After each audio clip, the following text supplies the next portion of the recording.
Awesome. Well, we're live. And so I just wanted to say welcome to the Modern Day Proverbs 31 Summit.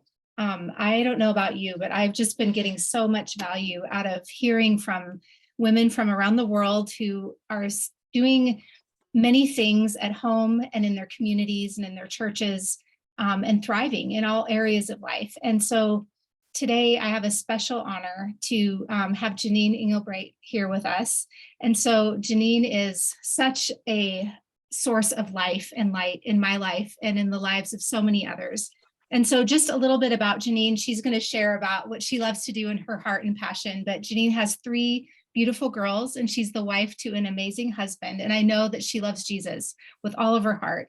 And her hope is that everything she does always points to him. And so I know that Janine has a huge heart for women and for women's ministry and reaching out to broken women who are on the street, maybe in brothels, and has had some ministry experience too in those areas in the country of Thailand and dealing with human trafficking. And that's such a topic these days that I know many of us are like very aware of and have such a burden for. And actually tomorrow we're going to hear from someone else who is involved in that. So that's just a little by the side to look forward to. And so Janine and her husband are involved at church, and her heart is to strengthen marriages. And, they have their own business together and know that God is going to be adding more. And I think we have this in common, Janine, that we love pioneering. So I know that's really unique to you and your husband too, but really in all of that, like feeling called to raise your children, and also to help women to go from surviving to thriving, which is what we titled this message today. So Janine, I just wanted to invite you to share a little bit about where you're from and what you love to do. Molly, there's a lot of Janine Engelbrecht joining again. I don't know what's going on. Maybe just want to remove them. I don't know what's going on. I'm so sorry about that. Okay. I promise you there's only one Janine Engelbrecht that I know about. Okay, Molly, just rephrase your question. What did you ask me? Sorry. Oh yeah, it's funny. I just asked if you could share us a little bit about what you do, about where you live, where you come from, and yeah, we'll go from there. Okay, awesome. Yes, Molly, first of all, just want to honor you and just want to honor you for what you're doing and how you are imparting into women's lives and just changing people's lives around the world. I just want to honor you because honor is good, and I just want to start with honoring you. So thank you for what you're doing. So I live in South Africa, so I'm sitting here with a little blanket. I'm very cold, and our night is about to end after this. It's 8 o'clock at the moment, and I live with my husband and my three kids. We are very involved in church and in ministry, and yes, I'm actually jumping out of a season into a new season and very excited about what God is doing. So I love women's ministry. That is when you asked me to also host a talk, I was actually so overwhelmed and so excited because this is my heart. My heart is women, and my heart is imparting into women's lives and helping them to go from, surviving to thriving. And the second part of what my heart is helping men and women in marriages. Me and my husband, we have this incredible story, and yes, we are not perfect. Yes, we have a lot of fights, and raising three little girls on their own, on its own, has its challenges. But there's just something that God has been doing in our lives in marriages, and we love imparting in marriages, and that is, as a team, that is something that we focus on a lot. Can you maybe share a little bit with us, like how you got started in this journey, like, ministering to women, and where does your passion for like enriching marriages come from? Is there like a struggle you went through or something from your own life maybe that kind of led you to that? I don't know. I just, from a young girl, I remember how I was writing in my diary, and always I grew up alone, just me and my sister and my mom. And I was just so empowered by who my mom was. Yes, she was struggling. She was a single parent, but I was just so in awe. And when I look back, I think when I was a child, I was not in awe because we were struggling. We were eating pumpkin and sandwiches for lunch and for dinner. So we went through a few struggles, but as I look back now, my mom was actually such a force of nature, and she was such an incredible woman.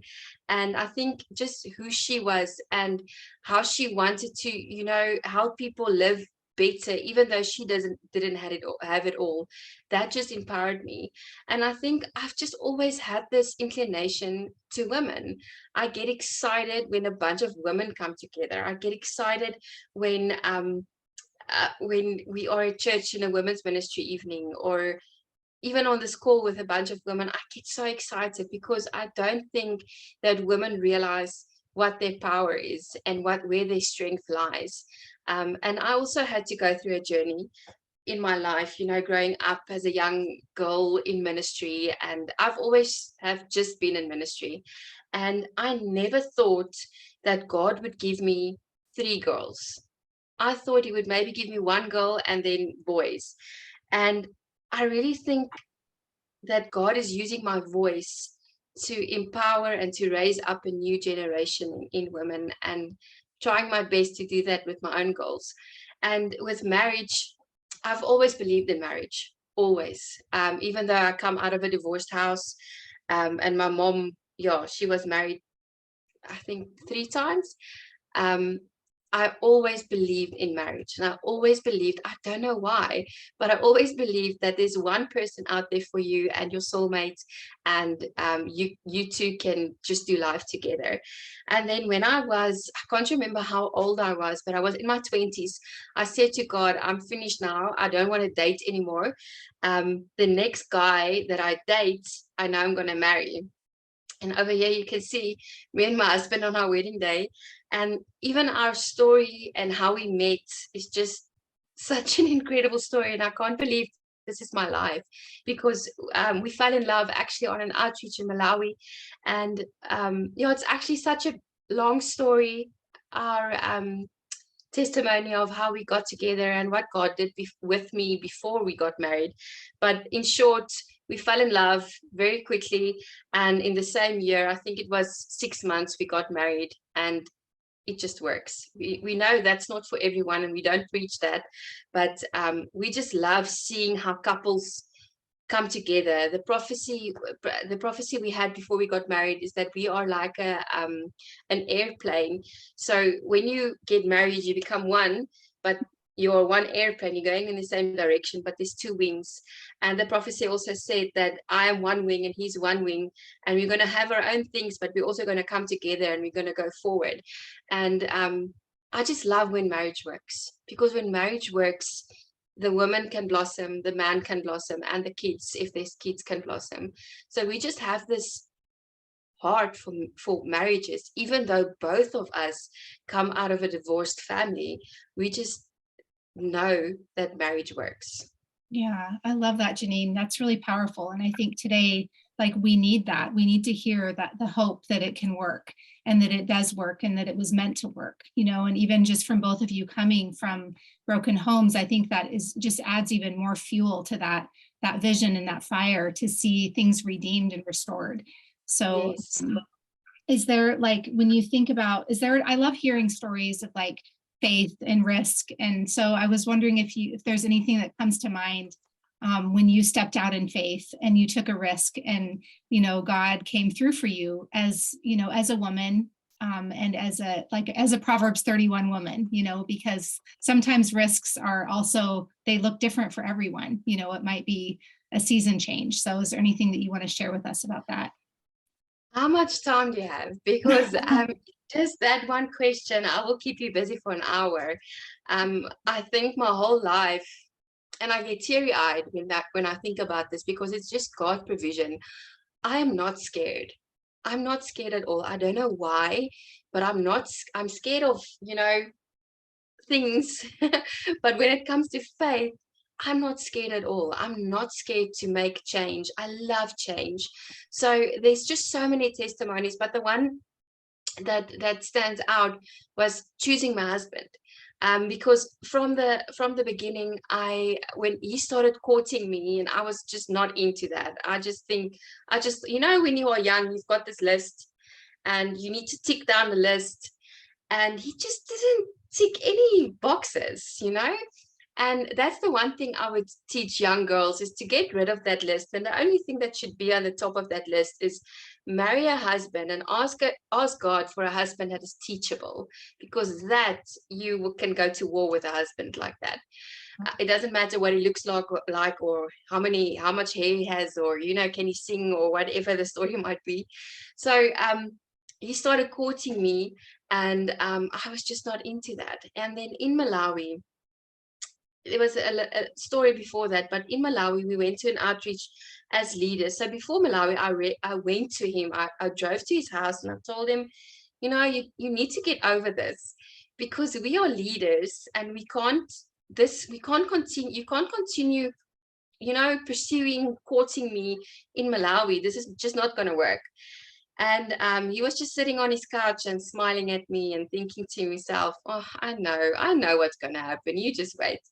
And then in Malawi, I realized that I'm starting to fall in love, and I didn't know why. And I was just so confused. And then I was sleeping in my tent, and I was lying in my tent, and I asked God, it was at night, and I asked God that if this is from him, he needs to increase it, or he needs to take it away. Because I made a pact with God. I told you in the beginning that I'm not going to date. I'm finished with dating. The next guy I'm dating, I'm going to marry. So I told God, this is what I say to you. So you need to take it away, or you need to increase it. And Molly, I promise you, the next morning I zipped open my tent, and when I saw him, I was so in love. I don't know what happened. It was just God. And so fast forward, I actually chose my husband, not for who he was at that moment. And he was amazing. But I chose my husband for what God showed me about him, who he's going to become, and who we are as a married couple, what we are going to become together. So I chose him for that. And I believe that was brave, and that was faith, because I could have stepped away and said, listen, you don't tick these little boxes that I, as a broken young girl, made. So I'm going to walk away. And I didn't. I chose to stay, and I chose to see what God, he gave me a present. And this morning I said to a woman at school, at my daughter's school, I told her that my husband continuously makes me want to be a better person, because he's such an amazing, and he's not perfect, but he's such an amazing husband. And I can't imagine going for that person that was ticking all the boxes. So yeah, I think I was brave in saying, okay, God, you just do you, because I can really see you are going to do something. And I just jumped in, and almost 11 years later, three girls later, and we have an amazing life. That's a beautiful testimony, and so encouraging for people who are maybe single or haven't met their spouse yet, to just really trust God for that awakening in your heart and your spirit, for him to, like, it's almost like he set up that romance for you and gave you the feelings and everything. Like, it's really kind of sounds like a fairy tale story. And it's amazing that we can have that when we commit that whole area of our life to God. Because I think sometimes, we tend to, or at least this is what I see, is like, no, that's, I'll figure that out. Like, I'll figure out the dating scene, and I don't want to involve other people or God or whatever. But when you lay that down, like, what an amazing work that he did in bringing you to him and just giving you the desire of your heart. Janine, if you like, what are some of the things maybe that you have had to walk through as a wife, and, being a good wife, and how to really have an awesome marriage? Because I think this is something, I know this, that, we want to hear, like, what are you doing? And what, maybe did you have some practices in the beginning from when you were courting that carried over into your marriage that helps it to be thriving today? So when we were courting, so we met in January at church, actually, and then we got engaged. We fell in love in April. We got engaged a month later, and that December we got married. So there wasn't a lot of time to court. We were planning a wedding.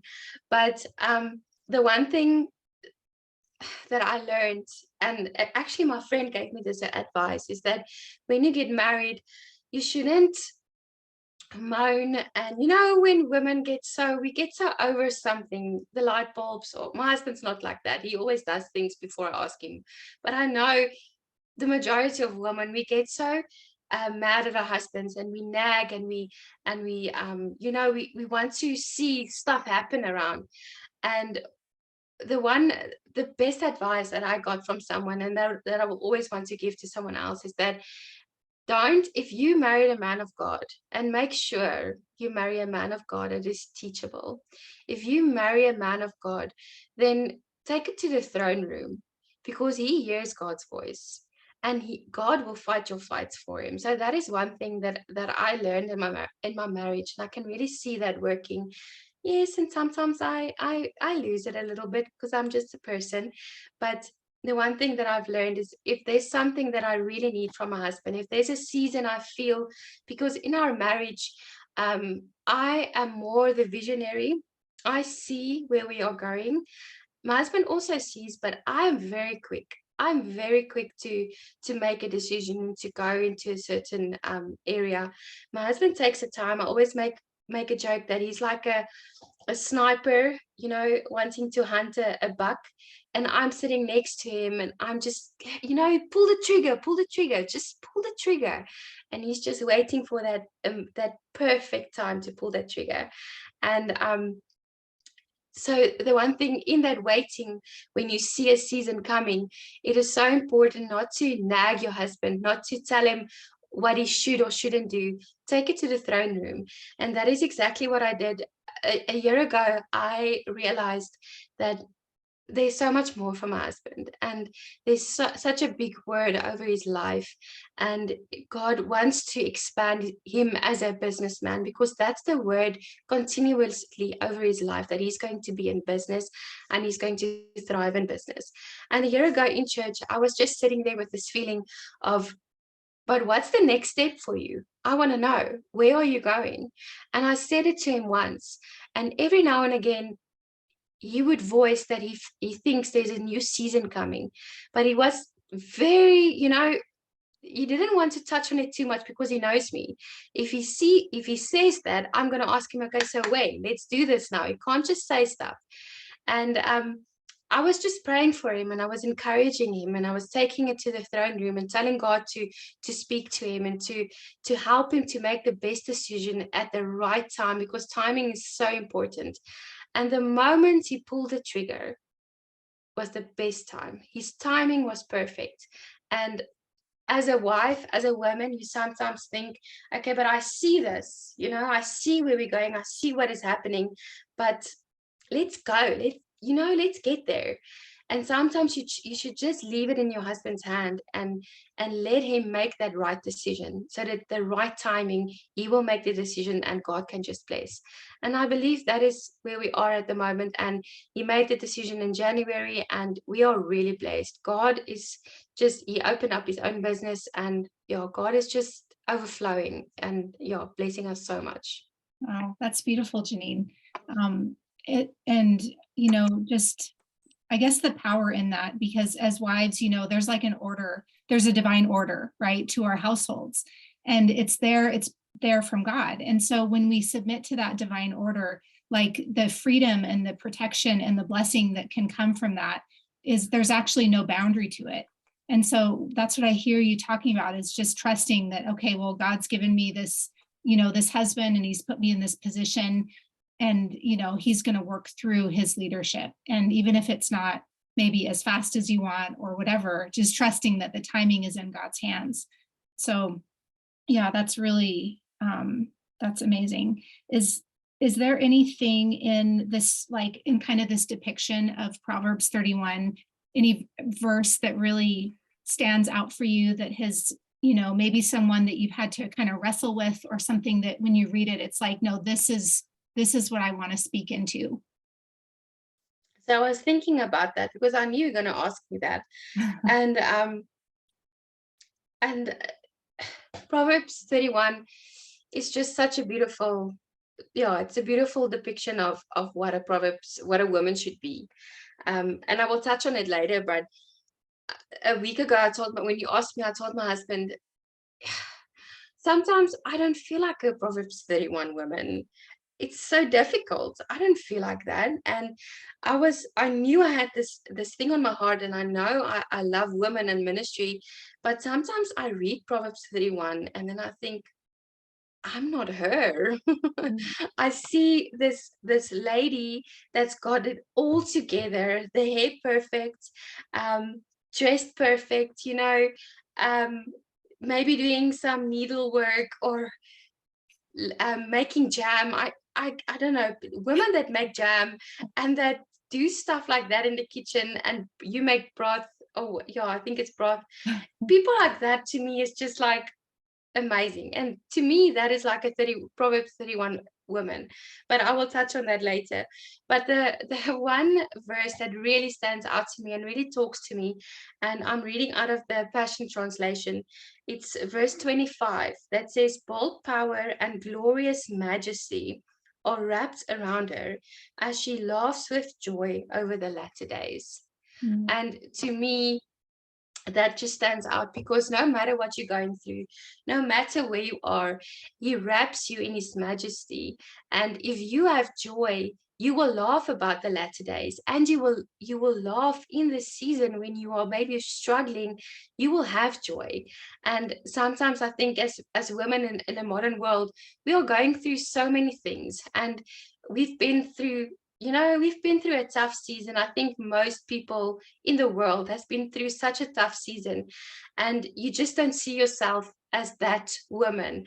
And this power just this verse just it just encapsulates everything for me, because bold power and glorious majesty are wrapped around her. No matter who you are, it is wrapped around you, and you will laugh with joy over the latter days. We will have joy, even the season that we went through, or whatever happened in your life. Joy will come. If it hasn't come, it will come. Joy is there, and you need to take it. Mm. Yeah.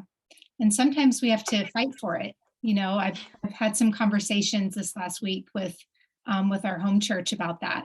Joy is part of the kingdom, right? It's like righteousness, peace, and joy. And sometimes you have to contend for it and, be brave and say, like, I'm not gonna walk away without it, and just almost like insist on finding it and having it.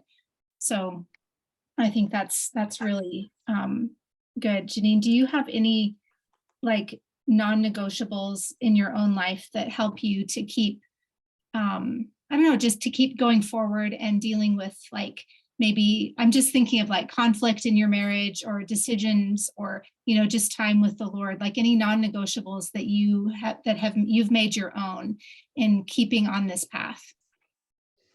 Wow, what a good question. That's a good question. So a few non-negotiables that we have is that I've got a motto. I don't know how to say it in English. I'm going to try my best. But the motto is new things are good things. That we are not scared, because change in our house is it's a lot. We change a lot because I thrive on that. And I teach my kids that new things are good things. And non-negotiables as well in our house is we don't have a lot of time, because it's just me and my husband. So we don't have a lot of time, to go on date nights and stuff like that. But we do make time to communicate. One thing I really told my husband that I need from him, because he's so busy and always on his phone, and as a owner of a business, he always feels he needs to be reachable. Right. I hate it when my husband comes home at 5 o'clock and everyone is so excited to see him, and he walks in on the phone. I hate that. So Mm. that is one rule we have, is that if he's on the phone, finish your call in the car before you come in. Do not walk into the house on your phone. So that is something that is that is important to me. And spending time with God, it's so important for us as a family. We pray every night together. Me and my husband and my three girls, we all pray, except my 4-year-old. We don't know why, but she doesn't want to pray. The other two, they've been praying since they can talk, but my 4-year-old is just different. And me and my husband, what I love about spending time with him and spending time with him with the Lord, um, there's so many nights where we've got a beautiful lapa outside, and we will put on the lights and we will sit outside and we will pray together. It doesn't matter what chaos it's going on, because we need our children to see that we are contending for God's goodness. We are contending for God's presence in our house, and as a mom and a dad, we are seeking God together. So we will sit outside and we will just talk about everything that's going on, and we will just trust God for things and talk about what we are seeing and where we are going and pray through that.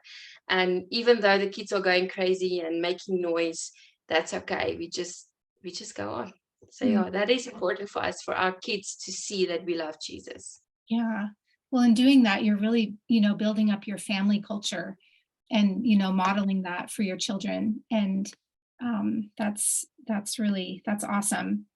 Um, is so in that, like, I feel like motherhood in itself is such a journey of faith, and as you're raising your kids, and like, what is your vision for your family?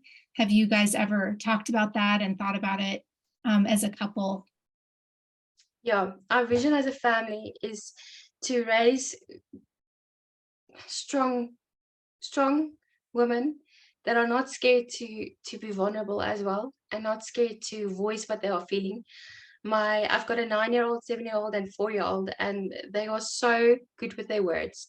My 7-year-old blows me away sometimes by um how she tells me how she's feeling. And that to us is so important, is to raise children that tells us what they are feeling.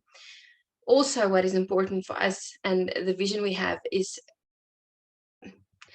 so I love the homeschooling, how homeschooling works and family and all of that. But we are going through a season where our kids are going back to school. But in that, I will never let go of what we want for our kids. So I love the teachers, and I love everyone that is surrounded, but I will never take that as that's how it is. And, great. The school knows my name because I contend for my kids. I will take them, I'm saying it with a lot of, you know, a peace in my heart. But if I do not agree with the person standing in front of my children, because that is the pulpit for their lives at the moment, they are there for a long time in the day. We are not scared as a family, as the Engelbrecht family, we are not scared to speak up. And I've been feeling for a few weeks now that I've been getting attacked on things that I say, and I would think, God, am I making a mistake? And then I just realized when I was spending time with God that it's because I'm not scared. I love people, and I will always speak with so much love and so much peace. But if I don't believe in something, if we as a family do not believe in something, we will not just take it as is. We will fight through it. I will take my kids out of school if I don't believe that the person standing in front of them are the correct people. So we, as a husband and wife, we challenge each other to never conform to the world, but to be an example of how things are. And we are not scared to make changes. So yeah, that is something that is in our hearts, and a vision, and like a mission statement in our family. And I teach my kids as well, the only person that is boss in their lives is mom and dad and God, no one else, and that is final. We love ministry. My husband and I, we love ministry. And I don't know, maybe sometime there will come a day where we as a family will go to wherever God sends us, because we love Africa, we love Malawi, we fell in love there. So I don't know what the vision is regarding that in the future. But yeah, we are not scared to speak up and to do what needs to be done, No, if that makes sense. no, it does. That's awesome. Thank you, Janine. That's so good. So what final word would you say to the woman, let's say the woman who's maybe kind of wrestling with some of those things, like how to maybe find her voice and use it, or, step into what she really wants to do, and is needing an injection of courage? So my whole slogan in life is to be brave, and being brave means so many different things to so many people. to one person, it might mean to jump off of a bridge, bungee jumping, or jump out of a helicopter, not a helicopter, out of an airplane. But to me, being brave in this season means showing up and just being a difference.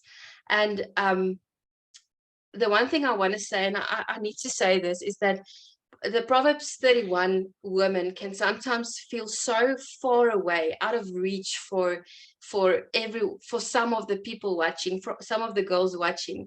And to them, I want to say that that's okay, because God will not leave you as you are. And when I think about the Proverbs 31 women, it means that it tells me that she wasn't always her. Somewhere a change had to happen. And the women that I think about when I think about her becoming the Proverbs 31 women, the women before that, it makes me think of the women in the house where God just raised Lazarus, and he went to someone's house, Simon's house, and he was going to eat a meal, and everyone was very busy, and all of a sudden this woman full of sin comes into the house, and she brings her alabaster flask, and she has it around the neck. And in those days, the alabaster flask was very, it was a it was very expensive. The oil, the perfume was very expensive, and she breaks it over God's feet. She wasn't a Proverbs 31 woman, but God said that was fine with him. Jesus said that was fine. You can just come. And the thing that we must remember is she broke the flask, she wept, and she laid on the floor, and she wiped his feet with her hair. And in that days, the women's hair was their identity and who they were. And in my opinion, I see this woman laying herself down, everything that she was, and she's trying to wipe that clean over his feet. And I know it's about when the whole thing is actually about her preparing him for burial and all of that.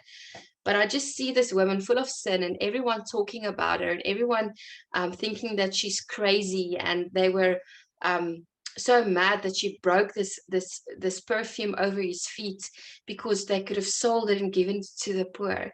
But all she wanted was just a taste of God, just a taste of Jesus, and just change.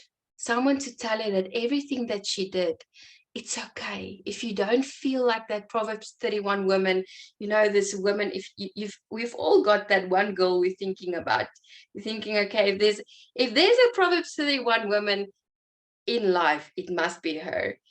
And if you don't feel that is reachable, today I want to tell you that's okay, because God just says, come to me, give me all your worship. Just come to me with your brokenness, with whoever you are, whatever you've done, anything you've gone through, and break it open over Jesus' feet and lay down before him. It's about, and the one thing that God also showed me about this, it's about changing your position, because everyone was standing around and you are so busy fighting.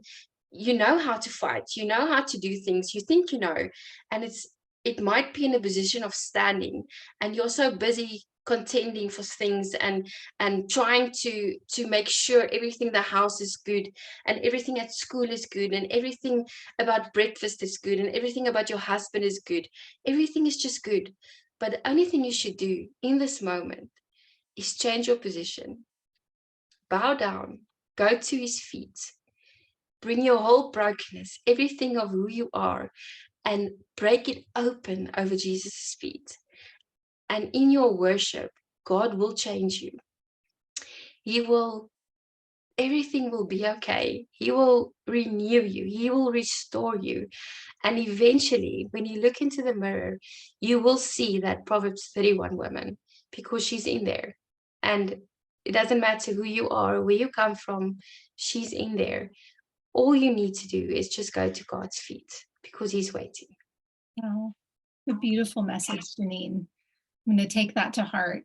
And if someone's listening to this and maybe watching the replay later, and they just really connect with what you're saying, how can they like work with you or, spend time with you? Do you have any space or like availability just to connect with women further?